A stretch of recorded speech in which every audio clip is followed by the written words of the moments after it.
Bonjour, nous sommes le 15 mai et je vous parle depuis Moscou. Donc aujourd'hui on parle forcément de l'ouverture des comptes bancaires ici. Euh, alors il vous faut plusieurs justificatifs, au total de 4. Le premier c'est votre passeport Visa. Euh, le second c'est un numéro de téléphone russe qui est super facile à trouver dans les magasins ou sur l'aéroport sans souci. Votre numéro, votre numéro fiscal. Euh, En France, ça s'appelle le NIF, numéro fiscal de référence. Et moi, j'habite en Angleterre, donc c'était le NIN, National Insurance Number. Euh, Aussi, l'adresse de l'hôtel là où vous résidez. Et également, vous devez vous déplacer ici, sur place, pour pouvoir faire la demande d'ouverture. Euh, Petit aparté, j'ai ouvert deux comptes.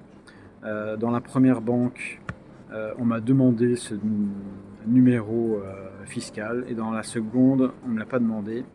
Je suis un peu surpris de la différence, mais voilà, petit détail. Euh, Après, j'ai 3 points. Le premier, c'est le coût. Le coût à l'année. Donc j'en ai une qui est gratuite et la seconde qui me demande 500 roubles par an, ce qui correspond à 7,5 euros. Dans les deux cas, on reçoit également une carte de crédit. La première, enfin une carte de débit plus exactement. La première, j'ai eu une carte Visa, la seconde, une Eurocard. Et j'ai transféré tout mon argent sur ces comptes. Aujourd'hui, je n'utilise plus que ça. Et ça fonctionne parfaitement en interne. J'ai fait également demander à avoir également une carte MIR.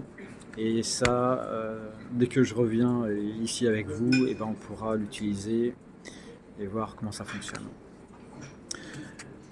Deuxième point, la limite sur les transferts, quelles sont les limites avec et sans justificatif.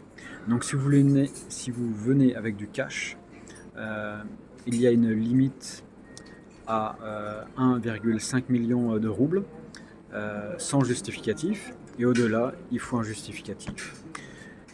Par contre, j'ai pas la fréquence, mais là-dessus, sur ce point-là, je vais revenir vers vous très vite.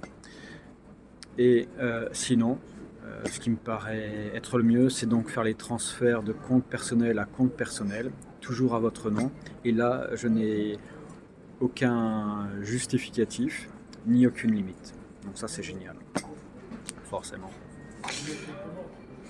Troisième chose, le compte dépôt. Donc ça, c'est quelque chose que j'ai ouvert sur l'application de l'une des banques. Et là, c'est super intéressant. J'ai un taux de 11,39 à l'année, mais sur une période de 91 jours. Donc je prends ça, et dans 91 jours, bah, je verrai sur quoi je repars. Et sinon, si je voulais le faire sur une durée d'1 an, j'ai un intérêt de 8,65.